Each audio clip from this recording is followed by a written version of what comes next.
Joe and Ben here at Portland International Raceway. First day of the NASCAR Xfinity Series is all wrapped up. Ben, it started early. We saw him practice. It was raining, it was wet, and we saw Noah Gragson get some trouble on that front stretch. Yeah, I actually saw all four Junior Motorsports cars run into a bit of trouble with various spins and incidents, but Gragson obviously got the worst of it.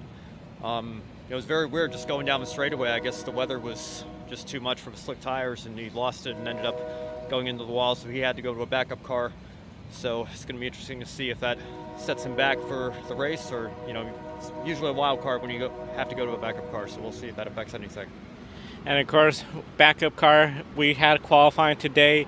Prior to qualifying, we did talk to the three fastest drivers in practice. Here were the three fastest from practice today. Joe, Samaniego, GRIDnet. This weekend, with the way the stage is, a 3-minute break instead of like pit stop, is that something where with qualifying it's going to be more important to be up front since really it's coming down to the race? Or do you anticipate a hectic race with dry potential, qualifying wet race, and a lot of cautions? Absolutely. I think qualifying in the first 3 rows is going to be really important. Obviously, you're not really going to make up positions on pit road, and then just having a trouble-free day. I think if we stay on the racetrack, not get in the grass, and just have a smooth race, I think you're going to finish, top 5, top 10, just having a smooth day. Joe Samaniego, GRIDnet. I know you've raced in the rain before, particularly ARCA, I believe, at the Daytona Road Course. Is this something where, with the potential rain, it feels like this just gives you another upper hand over the competition, or is it just too crazy and a dry race would be something more preferred? Yeah, I think just being very vigilant and being disciplined and smart and conservative, make the right decisions there. So you gotta kind of play on the easy side. If you make a mistake, you're gonna lose a lot. So I think, I have a lot of experience, I feel like, in the rain too, so probably not as much as AJ, but I feel like with some ARCA stuff in the rain, and I had a lot of go-karts and Trans Am stuff too in the rain. Only like one time in Trans Am, but a lot of go-karts. So I feel like I got a good feel for it. I think a good rain driver is just going to be very vigilant, and he's going to be very aware of everything going on. So, hopefully I can do that. Thank you. Joe, GRIDnet. I know you come in 18th in the points right now. Season's not exactly as great as it was past seasons. This is a track where you come in thinking, especially with the rain, this could be a turnaround for the season, like a potential win, and then just get insecure for the playoffs. Yes and no. I don't necessarily look at it as a turnaround per se, but I do look at it as a place where we do have more of an equal playing field. We're not a Joe Gibbs Racing, we're not a Junior Motorsports or a Colin or RCR or anything like that. But, we still the soul is there in the team and trying to put the effort in. So, working with Jordan Anderson this year has been really eye-opening because he's such a dedicated team owner. He's so involved in this. I keep calling us the little team that will. And last time we were at a road course at Coda, we ended up finishing 6th, and it was like this close to finishing top 5. So, and I'll get to a funny story in a second about that. But I look at these road courses as a place where we can take this treetop Chevy Camaro and really, really take an advantage of it. So this leads up then to qualifying. Now, of course, a lot of people anticipate it was going to be a dry qualifying session, but Ben, we saw it was sprinkling throughout. We managed to get the first 2 sessions done, but we didn't get that final group of 10. From what it sounds like in NASCAR, since they started on slicks, they were not going to switch to rain tires compared to if they started on wets, then it could continue on. Your thoughts on how this all shook out and essentially no third final group? Yeah, it was weird. I mean, it's almost like what it's doing right now. It's definitely raining. There's definitely drops coming down, but the track is kind of an in-between period where it's not dry enough for slicks, but it's not wet enough to be able to use the rain tires. So they got the first 2 group sessions in, and then it came time for the final session for the top 10, and the rain got a little bit heavier, but they decided to start the session on the slicks, and a couple drivers went out there. They realized it wasn't safe, and they ended up aborting the session. That's how Alfredo ended up getting on pole position. So I don't know. I think that's something that they should revisit. Obviously in Formula One, you have to deal with that a little bit more often, so the rules are a bit more relaxed as to what the teams can decide to do if they want to try slick tires. And of course, they have intermediates and the full wets. NASCAR only goes to a handful of road courses, every few times a year. So it's something that they don't have to deal with as often. Maybe that's why they haven't figured out the rules as well yet. But that is something I would like to see changed. I don't know if, maybe the fans got robbed of a little bit of action there with the final top 10 shootout. So maybe something to consider.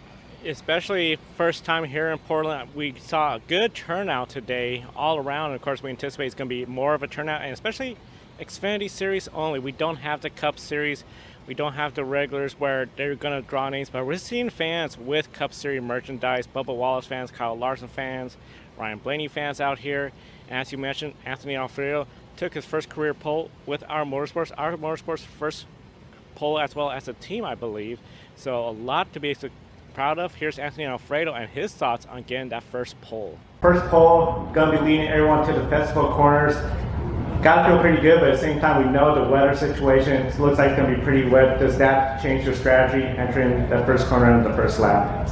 Honestly, I think that helps us because it's going to be chaotic whether it's wet or dry. That track position is so critical. And no matter where we go, whether it's an oval, a short track, anytime, if you're at a track where clean air is not as big a deal, it's just less traffic to work through. And then, of course, on a big track, you do need that clean air. And here, if it's going to be wet, people are going to be slipping and sliding, probably running into each other. I think if it's dry, it's even going to be pretty wild just because the track's pretty wide entering turn one, but it just funnels and gets very narrow. So I expect it to be pretty crazy going into turn one. And as the leader, hopefully I can just watch all that go down in my mirror, and we just have to manage that all day long. And then with this unique race format where we have the 3-minute stage breaks, is that something where as you're going through the race, lap after lap, putting the distance not so much a key factor, knowing that at the end of the stage, everyone's going to be re-bunched up, and even with cautions, you don't have that life pit stops? I think that helps just because you're not worried about giving up a spot or two or trying to gain spots on pit road. Everyone's just coming down together.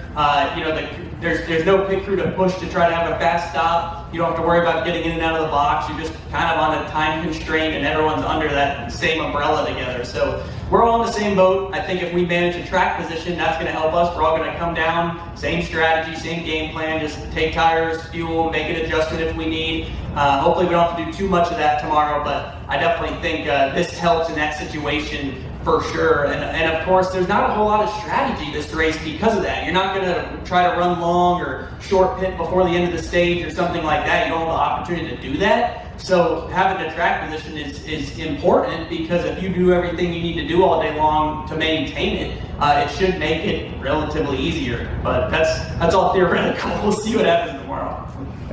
Now, during the day, we had our eye out on a lot of drivers, especially drivers like AJ Allmendinger. We know he's good in the rain. We heard from Ty Gibbs on how he has experience racing on the road courses in the rain. And he wouldn't do too well in qualifying. He really had to try to put together a fast lap. Just didn't seem to have it. AJ Allmendinger, a lot of people thought he was going to be favored, especially since he has experience racing here in Portland. Were there some key surprises to you in qualifying, where it was up front or further back than expected? Well, I think I even saw a tweet from Bob Pockras that was saying Allmendinger's crew was considering making adjustments so that they might have to start at the rear of the field.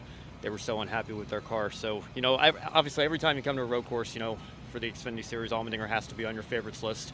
And, it's amazing how quickly Ty Gibbs has turned into a weekly contender. Obviously, he won on his Xfinity debut on the Daytona road course last year, and I think he was only 3.5 years old when Allmendinger won the Champ Car race here at Portland. So it's youth versus experience out there, and I think those are two names that you would certainly consider favorites. But to have Alfredo and Hill sitting on the front row, certainly a couple of surprises, maybe throws a different dynamic in there for the race tomorrow. And of course, the race tomorrow, weather forecast still looks like it's going to be rain, a wet race. A lot of people have been talking about it. Right now, it's spitting down rain a little bit, just enough to where the track's a bit damp, where it's going to be mayhem for the slick tires. But if it's raining full on, we're going to have wet tires. What are you anticipating, especially if we have rooster tails and they're coming down to that festival corner on that first lap? Well, if it rains, I think you have to look back at the Charlotte Roval from a couple of years ago when it was that incredible downpour and AJ Allmendinger ended up getting the win on that one. I think Daniel Hemrick and Noah Gragson were in the mix for that one as well, so maybe a couple other names you could consider there. You've got your ringers like Andy Lally coming back with Tommy Joe Martin's Alpha Prime Racing team, so probably a couple other contenders that you could throw in the mix there. Maybe not to win, but to have some solid top 5, top 10 runs. But it's going to be interesting to see what the forecast does. I think the Xfinity race might be okay. It might not be too bad. But I think when it comes time for the ARCA Menards Series West race afterwards, it's going to be a very wet race for that one. So we'll see what happens. And you mentioned some names that could be going up towards the front. Maybe not contending for wins, but getting a good finish. One driver looking for a good finish, Jesse Iwuji. He is here. He's been out a couple of weeks. Here's our discussion with Jesse earlier today. Joe Samaniego here standing with Jesse Iwuji. Jesse, welcome to Portland. We know we had a crazy practice where you had some rain, but then the track started drying out. How was it out there on the track today? Yeah, when I was out there, I don't think it felt dry at all. It might have dried out at the tail end of it, but for us, we just went out there. We shook down the car real quick, made sure everything was all good, and then just wanted to bring it back in clean because a lot of people were going off track. A lot of people were spinning, wrecking, all that stuff. So we're like, okay, let's bring this thing home clean because we don't have the backup car with us. So we didn't want to do anything that was going to cost us a potential race. And then, of course, qualifying later on, it looks like it might be dry conditions, but potentially still slick out there. First time for the Xfinity cars here. Is this something where you put a lot of emphasis on the qualifying setup and practice was just more, okay, just get a hang of the wet weather? Or is that a different mind approach, knowing that, okay, it might rain, so qualifying, let's just try to get a wet setup, even though I might sacrifice qualifying? Yeah, no, it should be drier during qualifying, and I believe another series might be going out there to either practice or qualify or race here in a little bit, so that will help out a little bit. But when we get out there, the biggest thing is if it is drier, we'll be on our slicks, and hopefully that dry weather helps out a lot. Obviously, if it's going to be wet, then you got to take it a little bit more easy. But when it's dry, you can push a little bit harder, try to get the most out of it. But at the end of the day, all 38 cars are in the race, so no risk and no reason in pushing it so hard that you make a mistake that could cost you racing tomorrow. And of course, a lot of folks following you, working with Emmett. How has that been so far this year, especially here in the Xfinity level? And now you're all in Portland. How exciting is it to be in such a new market with NASCAR? Yeah, no, it's great being out here in Portland. First time the Xfinity Series has been here in a long time. Being obviously partnered with Emmett Smith as one of our co-owners on our team, it's been great working with him all year. We also have some great partners on board, who've been supporting us all year, like Equity Prime Mortgage, Chevrolet, Coca-Cola, and a few other folks who have been on different veteran-owned businesses have been on board, throughout the year as well. So, we're just doing what we can to really kind of really survive the first year for having this team, because it's definitely not easy at all, but also doing our best just to learn what we can, get better where we can, and make progress so that we can go into the next year even better. Jesse, thank you so much for your time. Best of luck to you this weekend. Thank you so much. Have a good one. So Xfinities, they're going to be Saturday, and then after them, the ARCA Menards West. We know they're all coming in tonight. When it comes to the ARCA Menards West, last year, some of the drivers that we were watching, they got into it at the festival corners. Do you anticipate, especially if it's going to be wet all day, maybe it might be a little bit more of a tame race compared to if they were to have dry conditions and then all of a sudden go race in the wet? I think it's probably going to be a mix of the two, and you're probably going to see some carnage here or there. I mean, you always do with these young drivers trying to work their way up in the ARCA series and everything. I would have to say you probably have to keep your eye on Jake Drew, because I know he still feels robbed based on what happened here last year with the fight for the win with Taylor Gray. So that Sunrise 4 team might be one to keep your eye on. Also, maybe want to keep your eye on Bridget Burgess. She drives for a much smaller family-owned team, but she does a lot of testing at Utah Motorsports campus, so she's very good on the road courses. She had a strong run going here last year, ended up falling out with a spin and a mechanical issue, but she might be one to keep your eye on as well. Definitely one to keep our eye on. And of course, we encourage everyone to be sure to subscribe to the GRIDnet. We're right here, linked to Ben Schneider's YouTube channel in the video description. And of course, we'll have Grid Live pre-race covering all the races in the grid ranking, plus special coverage from here at Portland International Raceway. Thank you for tuning in. Be sure to like, subscribe to the Grid Network, and we'll see you next time.